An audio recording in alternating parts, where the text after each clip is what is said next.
Assalamu alaikum rahmatullah, everybody. We're here today for this teen talk to talk about holistic preparation for Ramadan. Inshallah, I'm going to share my presentation with you guys so that we can really get started with making a plan for this holy month. While I'm doing that, I want whoever's on this call to get out a piece of paper or the notes app on your phone. We are really going to, inshallah, try to make the most of this talk and come out with some practical tools and advice for how to make this Ramadan the best Ramadan we have had yet. All right. So inshallah, you guys can see my slides there. Um, as Sister Sarah said in her introduction, thank you very much. My name is Hira Khanzada. I'm a licensed psychotherapist with Khalil Center, and I work with a lot of youth. So this talk is really going to be focused on you guys. Inshallah, we are going to go through several aspects about Ramadan, starting with psychological. We have to start with the mindset, then going off to spiritual. And we're going to spend plenty of time talking about Allah and our relationship with our Creator. After that, we're going to get into family and what it's going to be like to really connect more with family in this month. Then we're going to talk about friends and your social life and how that's going to look different kind of in the COVID season with a lot of us in areas where we have shutdowns.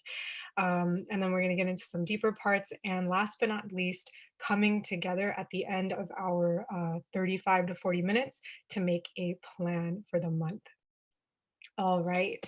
So before we begin, I really want us to get into this space. So wherever you're sitting and wherever you're at, I want you to just kind of get into a comfortable position, whether that's kind of loosening your shoulders up, stretching your feet, just kind of let, your body sort of shift a little bit and experience a different type of comfort to get us ready for this talk.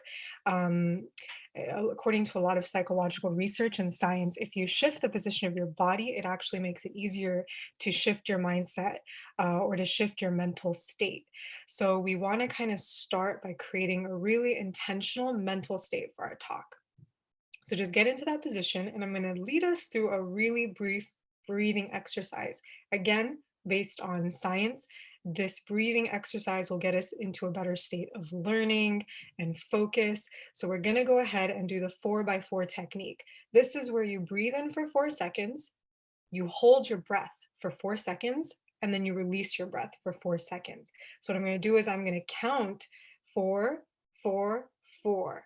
All right. And while I'm doing that, on each set, you're going to breathe in, hold your breath, and breathe out, breathe out. And it's actually very important to hold the breath because a lot of the times, for those of us who might be struggling with anxiety or stress or just coming from wherever we're coming from today to make it for this talk, our minds are going. When we hold the breath, we're actually telling our body that it's time to absorb in all of the oxygen and beneficial cells that we have just breathed in.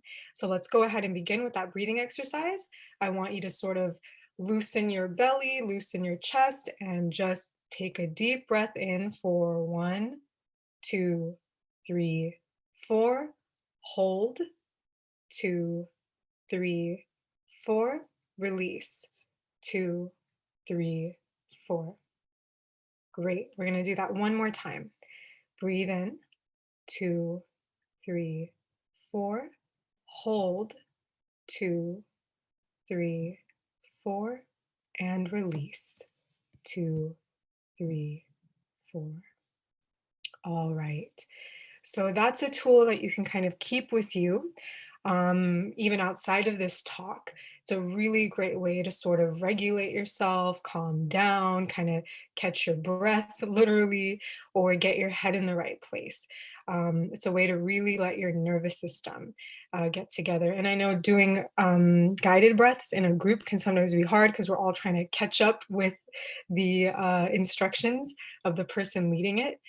So sometimes when we do it on our own, it's actually easier. So I encourage you to try that. Now, actions are by their intentions, as we know in our faith. And so for this talk, I want each and every one of you to just set an intention for why you are listening to this topic. There's a reason you're here. There's a reason Allah brought you here. And just make an intention for what you want to learn, even if that's one thing. All right. So, whatever that intention is, what you want to get out of it, just set that in your head. I'll give you about 30 seconds to just think about that and solidify it.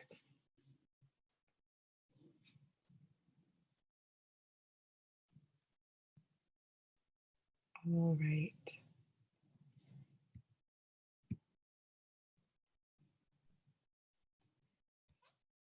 Okay. So now we're going to start with our first piece, which is self reflection. All right. So in the Quran, Allah mentions those who reflect several times in different surahs and different ayat. And He's always talking about those who reflect, those who remember, the people of reflection, and how those are the ones who have success. And a lot of the time, when we think about reflection, um, different things come to mind, right? Reflection is simply just looking at yourself in the mirror. You're seeing yourself back. Another type of reflection is when we're actually reflecting on the meaning of something in life.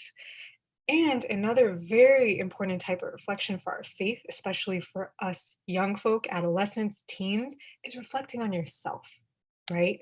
Knowing who you are. And this is an absolute key to spiritual success. Why? Because he who knows himself knows his Lord. This is a hadith, right? The Prophet sallallahu alaihi wasallam told us this. And there's a lot of wisdom to that. Because when we know ourselves, we know our shortcomings. We know everything we're not that Allah is, right? And we're able to really know ourselves to therefore make the changes we need to make, to therefore do what we need to do to rectify ourselves, to improve ourselves, and also to honor ourselves, right? A lot of the time, we might know something about ourselves, but we might dislike it. So, part of self reflection is also self acceptance, right? And that's a balance because we don't want to accept those qualities of ours that we can change. But sometimes there's our qualities of us that are just part of our personality, right? If someone's an introvert, that can be a very good thing, right? We want to honor that. We want to um, know that about ourselves so we can use that good quality to be of benefit. All right. So self reflection here is key. And I want each and every one of you, kind of throughout this talk, to write down things about yourself. Part of self reflection and knowing yourself is knowing your likes, your dislikes, the things that are important to you in life. A lot of the time, I ask people when I ask them, about knowing themselves, I say, what is if you only had to choose two things to take out of your house, if there was an emergency, what would those things be?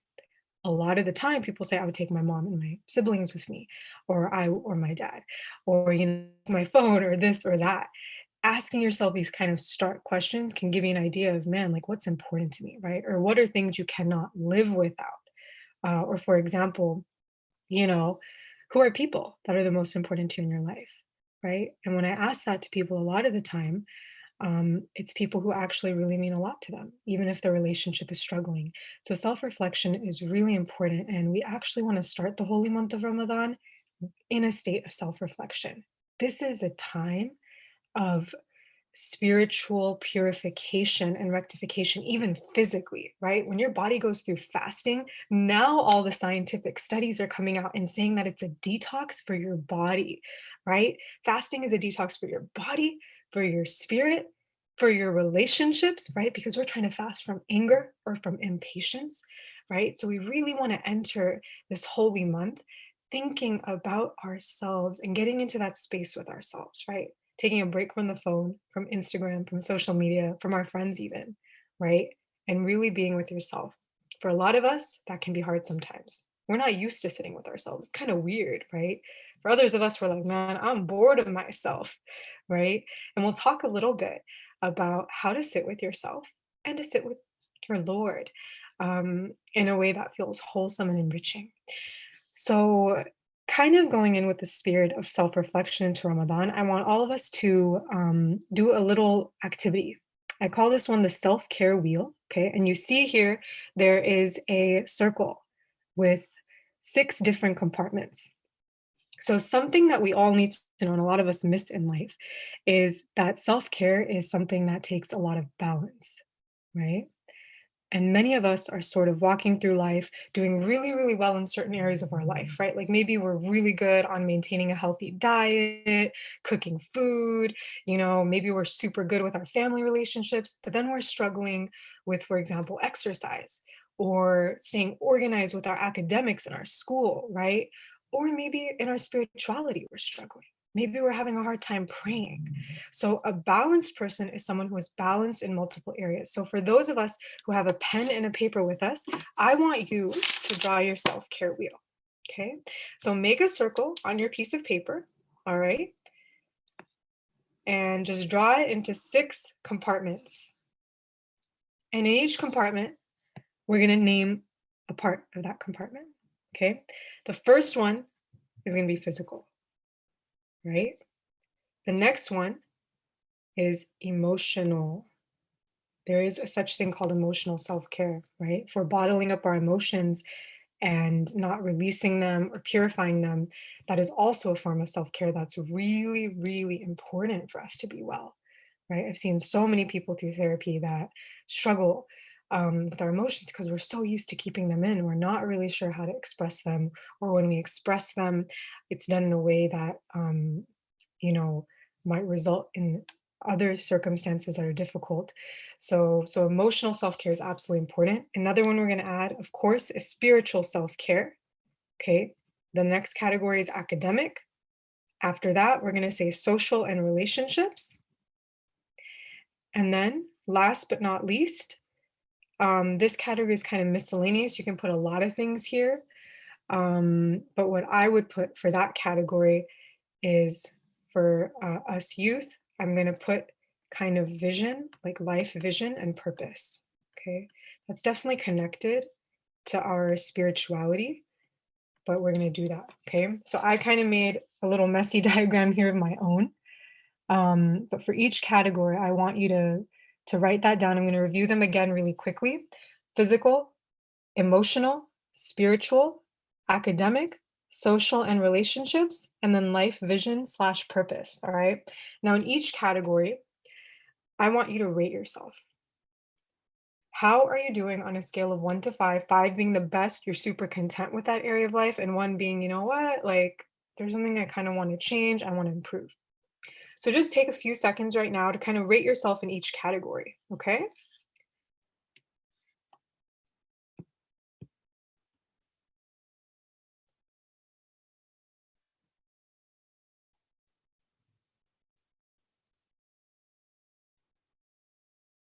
All right.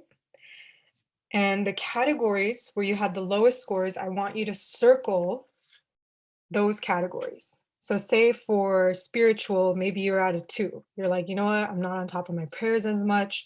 And then for social and relationships, you're like, you know what? I'm at a 3. I could be a little more respectful of my parents. So, circle those. Okay. And what I want us to do now, looking at our self care wheel, whichever ones you had that you want to work on, make a goal for each of those sections. Just one goal. Okay. Many of us can make like 10 different goals or find all the different things that we can improve in life. Just make one. We want things to be really easy, practical, digestible. Okay. So I'm going to give you an example. For spiritual goal, I would say if somebody put prayers as something they're struggling with, if you're not praying at all, I would say just make it a goal to pray once a day in Ramadan and to start now. Okay. Praying once a day. If you're already praying a few times a day, I'd say add another prayer. If you're already praying 5 times a day, I would say take some time to read maybe 4 or 5 minutes of Quran with the translation if you don't understand the Arabic, to know what you're going to be saying in your prayer, to have more meaning and depth in it, right? So that's an example of setting a spiritual goal. All right. So just make your 2 goals from your top 2 areas and just kind of keep those on your piece of paper. And we're going to revisit that towards the end of our talk in a little bit. All right. So that's the self care wheel. Now we're going to do another activity. So remember how I asked you guys earlier on, knowing yourself, sometimes I ask people what's the most important thing to you. Okay, so we're going to do another activity. So you guys see this picture here. It's a cake. It's a really good looking chocolate cake, my favorite.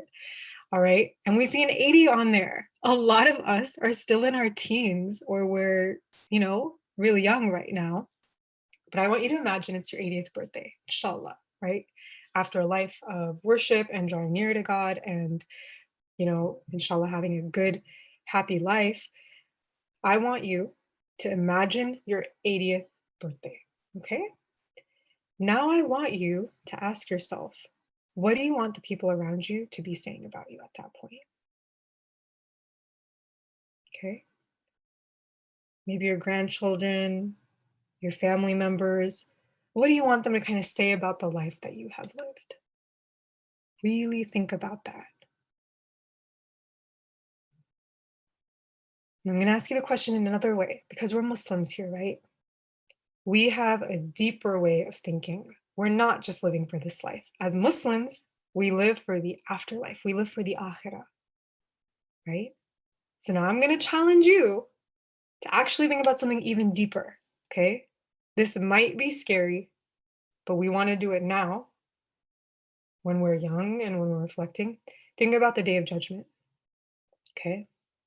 What do you want Allah to say about you and the life you lived? And I'm going to put a disclaimer here. We're going to talk about Allah, but Allah is the most merciful. His mercy precedes his wrath. Wrath is, punishment and all of this. Allah says his mercy precedes his wrath. And Allah, if he has 100 parts of mercy, 99 of them are saved for the day of judgment, and one of them is for this life, right? Just imagine. Sheikh Umar Suleiman was doing a Ramadan prep talk earlier, and he mentioned that Allah's mercy is reflected, his names and his qualities are reflected in every aspect of life, right? For example, inna ma'al usri yusra, right? Surely with difficulty comes ease. That is Allah's mercy, right? In every difficult situation, there's still something that's a little bit easy to get us through it, right? So that's Allah's mercy. So keeping Allah's mercy in mind, going back to the question, right? What do you want Allah to say about you on the day of judgment, right? Now, a lot of us might be experiencing guilt or fear or just a really sense of deep reflection right now. That's a good thing, right? In our modern society, right? A lot of people say, oh, don't feel shame, don't feel guilt. As a Muslim, we understand that shame and guilt in a healthy limitation is good for us. It motivates us, right? Now, if that shame and guilt is demotivating you, making you feel worse about yourself, that is from shaitan, right? And shaitan's actually using that to handicap you. So if you find yourself with shame or guilt that is holding you back, really ask yourself, is this really coming from me or is shaitan whispering, right, in my ears? And that's not to say we blame everything on shaitan, right? Because he's about to get locked up, inshallah, in T minus 5 days, right? Um, but he's real, right? And the cool thing about Ramadan, right, which is why we're talking about yourself and your reflection, what's important to you, is that shaitan does get locked up. The shayateen, they get locked up in Ramadan. So who does that leave you with? Yourself. All of the bad qualities we have, which all of us have, right? They come out in Ramadan. We are forced to look at ourselves in the mirror and we can no longer blame shaitan, right? So that's why Ramadan is a beautiful month to improve ourselves, no matter what level we're at with our spirituality, whether we're at where we want to be, whether we're not, whether we spent the years very focused in our worship or whether we felt disconnected. This is a time for anybody to come back. And Allah is waiting for you, right? He is waiting to connect with you. Literally you, right? The person who's hearing this, Allah is waiting for you. So take your answer, right, from our self-reflection right now. And I'm wondering if anybody is brave enough in the chat box to share. What do you want Allah to say about you on the day of judgment? Or what do you want people to say about you at your 80th birthday? So we're just going to see on the chat if there's folks streaming in. I know we have a lot of different time zones and a lot of people are actually on iPads and phones, so it's harder to participate. But if there's anyone who wants to share, go ahead. If not, what I will do is share with you the answers I hear from people in therapy. Okay. Somebody shared they want Allah to say that they were a wali. A wali is a friend of Allah. That's beautiful. Ameen. May Allah make you his friend and have him say that about you on the day of judgment. Somebody else shared on their 80th birthday, they want people to say they're kind, patient, helpful, inspiring, forgiving, God fearing. Somebody saying a beautiful thing. They want Allah to say, she came back to me. She asked for forgiveness and I forgave her. She helped her family. She tried to be better. She helped people who needed help. And she was a slave that did what was asked. Ameen. May Allah give you that. That's beautiful, right? So people are kind of streaming in and sharing a bit of what they want Allah to say about them on the day of judgment, right? So let's sort of take those things. And what I'm hearing from people, right, is that's what's showing what's really important to you, right? What we think about for what we want in our afterlife actually shows what deep, deep down means something to us in our hearts.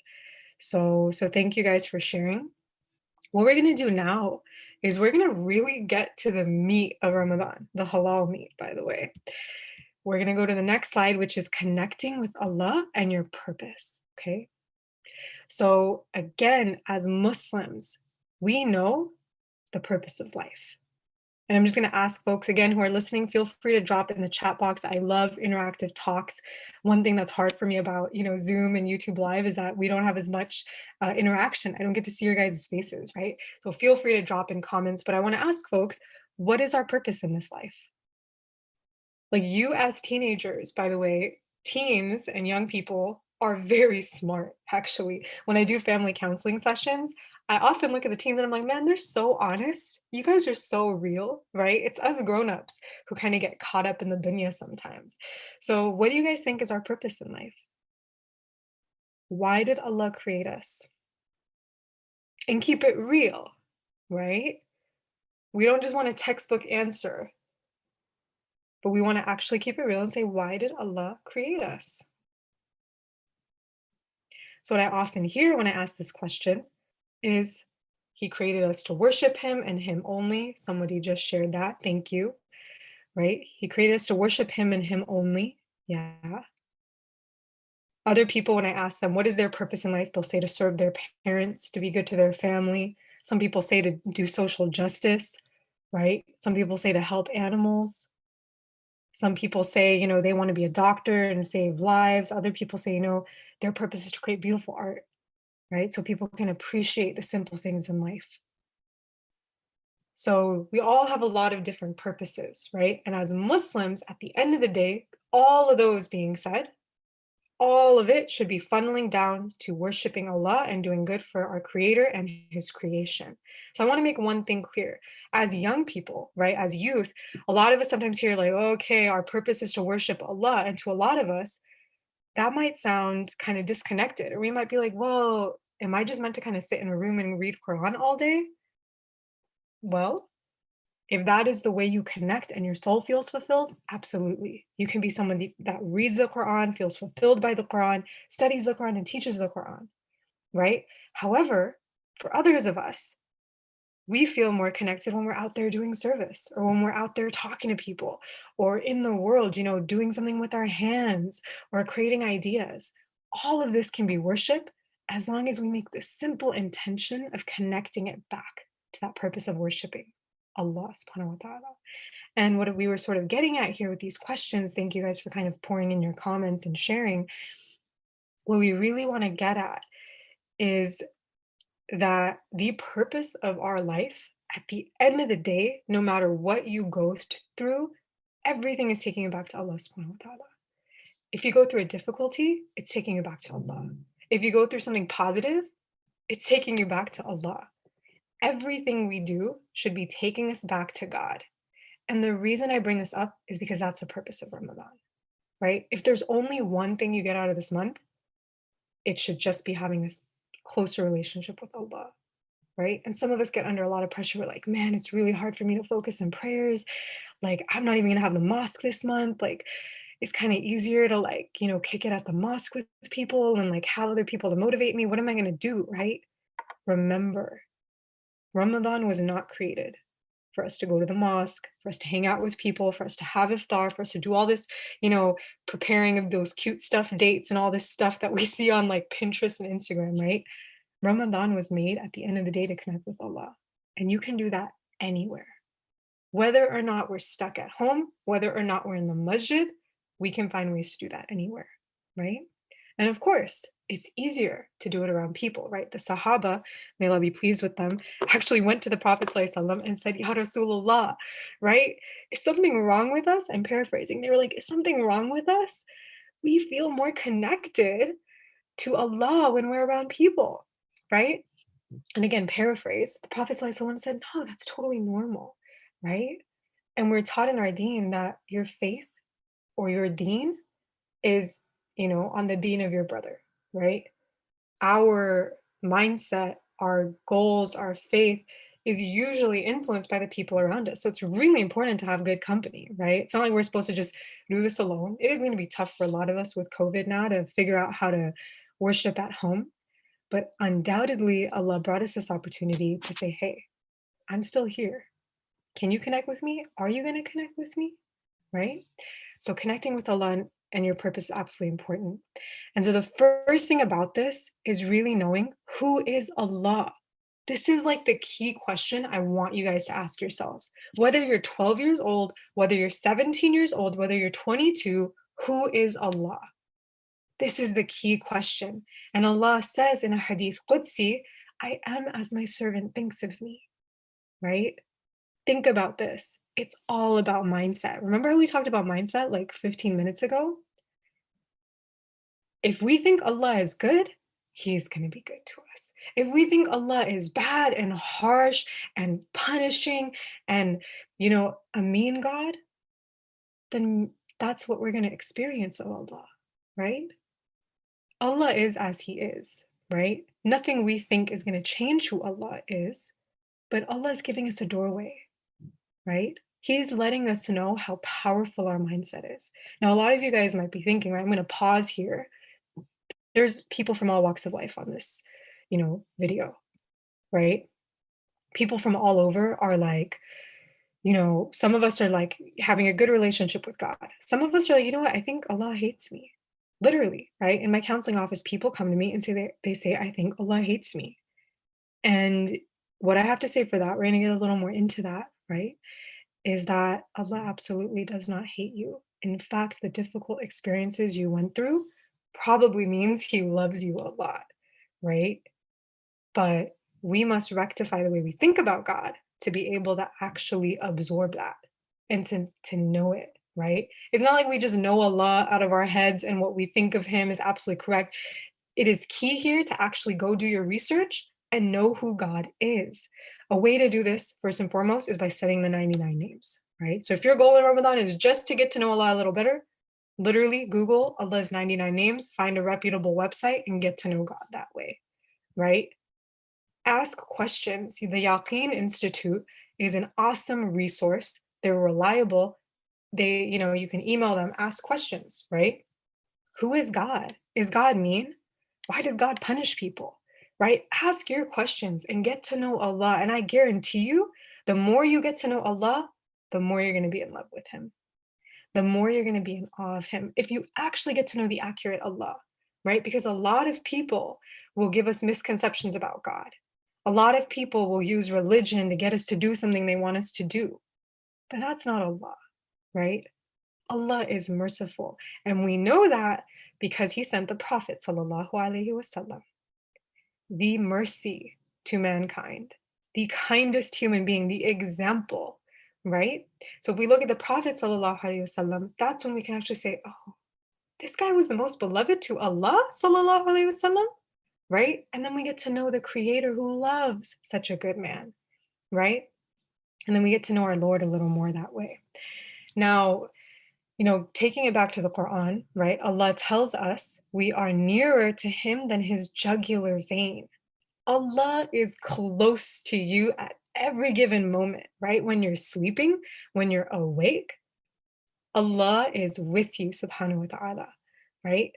And I want to, again, we're going on and on and on and talking about Allah Because at the end of the day, if you get anything out of this talk, if you get anything out of this summit, it goes back to your relationship with Allah. This is our purpose, right? That's the tool we're using for anything in this Ramadan.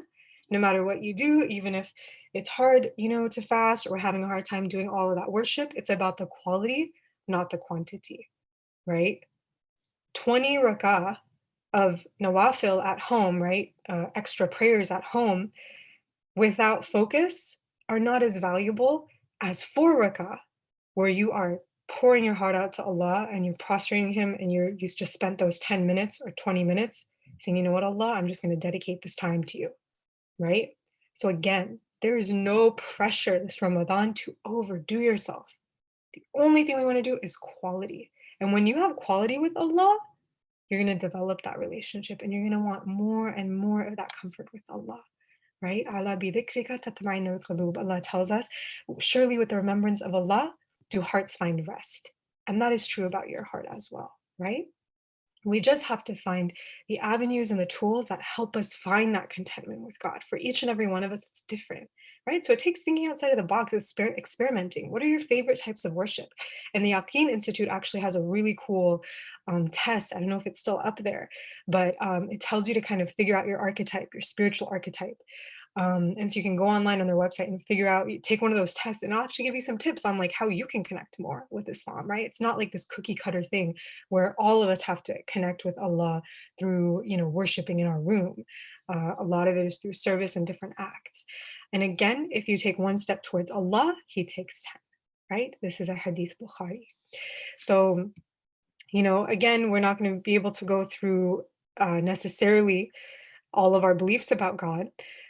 But one thing that I really want to focus on, if one of your goals this Ramadan is going to be to correct your relationship with Allah and to deepen it, you must evaluate your beliefs about God. Do we have a husna dhan, a beautiful, positive opinion of God? Or is there something in us that maybe feels like maybe Allah doesn't love us that much, or maybe Allah has favored other people more than us? And if I'm saying these things and you can't relate, I still want you to pay attention because there's probably someone in your life who can relate. And maybe you sharing some of these reflections with them will help them, right? So anything I'm sharing, even if it's not completely relevant to you, try to still focus on it, right? Because these reflections might help somebody else. So for this reason, right, our beliefs of Allah are really important. And if we kind of go back to the last slide, a common belief that I've seen in my counseling experience that a lot of people have is that Allah doesn't love them or accept them. I'm going to tell you guys, a lot of the time when people feel that Allah doesn't love them or accept them, it's because we are having a hard time accepting ourselves. That's deep. Okay, I want you to think about that. Any of us are struggling with instances where we feel like Allah hasn't helped us, or other people are getting their duas answered but we're not. This comes back down to our sense of self. Now, this is not to discount the traumas you've been through or the difficult things you've been through or the struggle, right, of wanting something so bad and not being able to have it, right? It's absolutely a struggle. It's a test, right? But what actually happens when we go down that thought process is instead of getting closer to Allah with those questions, it's putting us further away from Him, right? We want to ask ourselves, are our thoughts about Allah bringing us closer to Him, or are they making us more distant from Him? Does that make sense? Right? And again, as Muslims, one of my favorite ayahs in the Quran from Surah Al-Baqarah, perhaps you dislike a thing that's good for you and you like a thing that is bad for you. Allah knows, but you know not. Right? The Muslims were ordained to fight, and Allah revealed a verse saying, perhaps you hate fighting, right? Perhaps you hate a thing, but it's actually good for you, right? And some of us will not find that out until 10 years later. A lot of us on this video are going through struggles right now, and we can't make sense of why is this happening, right? I promise you, whatever you're going through, it's a call for you to get closer to Allah, right? And if you're really grappling with that and struggling with that, I encourage you to seek counseling, right, with a Muslim therapist. Seek counseling with, someone at the Khalil Center, right? So we can support you in finding Allah through your struggles, right? That's the key of this Ramadan. So We want to transform unhelpful beliefs with our relationship with Allah. So the first way we want to do that is to actually rectify, actually identify those beliefs. So we see here on the slide, these are some really common beliefs that I see in my counseling sessions. We're just going to go to the second one here because that's one of the most common that I see. A lot of people tell me Allah is not listening to me. Allah is not listening to me. I've made this dua for 20 years. For many of you, 10 years, 5 years, 3 years, right? My parents keep fighting. I keep making dua for Allah to make things peaceful at home, right? Or my sister is sick, right? Why won't Allah cure her? This is a really, really common thing that I hear. And again, this isn't to say the struggle isn't real. The struggle is absolutely real. But what we want to do to correct our relationship with Allah is to actually insert in the appropriate things from our faith, which is, if we go back to this chart, I've just created a crosswalk of ways to kind of come with balanced beliefs. If we have a constant belief Allah is not listening to me or answering my duas, actually in our faith, right, we use knowledge as power. We know that actually Allah hears and answers every dua. He is the all-knowing, the all-hearing, the all-seeing, right? As-Sami'ul Alim. He answers duas in 3 ways. First, he's either going to give that dua, answer of that dua to you right away. 2, he's going to give it to you later, either later in your life or in the afterlife. Or 3, he's going to give you something even better, right? So if we're able to kind of reframe and say, look, Allah hears me, but maybe he's holding this off for something later or better. Or maybe Allah is going to give me, this in the afterlife, and I have to try really, really hard to adjust right now, right? We got to reframe the way we're thinking and to say, okay, what does Allah want me to do? And we have to really ask ourselves, do we think we know better or does Allah know better, right? Do we think we know what's good for us? Because I guarantee you right now, sometimes we do and sometimes we don't, right? If you think about a baby or a little kid who gets a shot, right, a vaccine from the doctor. I know there's a lot of theories on vaccines out there, whether they're good or not, but for the sake of this example, we're going to assume they're good, right? A child gets a vaccine, they're going to cry, they might kick, they might scream. They might even tell the doctor, "Oh my God, you hurt me." But the doctor's actually giving them something that might protect them from a life-threatening illness down the line, right? So sometimes things happen to us and we don't actually know that they are beneficial for us down the line because we're struggling with the pain that we're feeling, right? And that pain is valid. We are meant to feel our emotions and experience them. Actually, our emotions are signals for us, right? Of what we can do better in life, how we can, they're signals for what we need, really. When we experience pain, we need relief, right? But sometimes if we can't control how we get that, we have to work on our mindset or shifting other things in our life where we do have control. It's called healthy control. If you want to Google it and look it up, healthy control is actually something that I think all of us have to kind of learn a little more about. Now, because we're kind of running out on time, I'm going to leave 5 minutes for Q&A and I'm going to now talk about family, right? So this Ramadan, I want all of us, right, to focus on family. Many of us are going to be kind of cooped up inside the house still with our families and not able to maybe go to the masjid and see our friends as much in person. But this is a great opportunity to heal any relationship wounds, right? Again, many of us might be living in a household situation where we're struggling, or if we're not, this is a great opportunity to reinforce and strengthen the existing bonds you have. You can use Ramadan as a way to bond and to heal, right? Everyone's fasting, everyone's kind of getting together, everyone's in this like tough situation, right? So we can heal our relationship wounds. Now, the next thing I'm going to say and mention is serving our parents, or if we don't have our parents with us, then our parent figures, right? And our family. A great way to heal our relationships and to improve them is to serve our parents. A lot of us in Ramadan, our moms are going to be cooking, or our moms or our mother figures, whoever we have in the house that's preparing the food, is going to be making samosas, right? Basbousa, all these different things that we love to have in Ramadan. But I'm going to say this Ramadan, commit to helping. Commit to helping out in the kitchen if you don't already, right? Or commit to actually choosing a day that you're going to make iftar, right? Agree with everyone, if you guys wanna have, like, a mac and cheese iftar or maybe something healthy like homemade burritos, right? You can be the one that kind of goes with your mom with your mask on to the grocery store, gets all the stuff, and makes iftar for your family, right? So help out. And a key here, just a practical tool for family relationship wounds. I always recommend if you're having a really hard time getting through to your parents or connecting with them or, feeling like you have the strength to talk to them, what you can always do is write a letter. Write a sincere letter to your family and to your parents. Okay. And then next, we're going to go to friends. The key here is find a Ramadan buddy, right?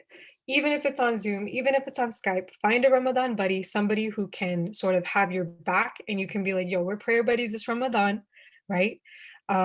I want to make sure I pray at least 3 times a day if I'm not praying already 5, or I want to make sure every night I'm doing Taraweeh prayers, right? Have a buddy and tag team, right? Or if this is a buddy where like, you know what, I'm trying to improve my relationship with my parents, I cannot get mad at my parents this month.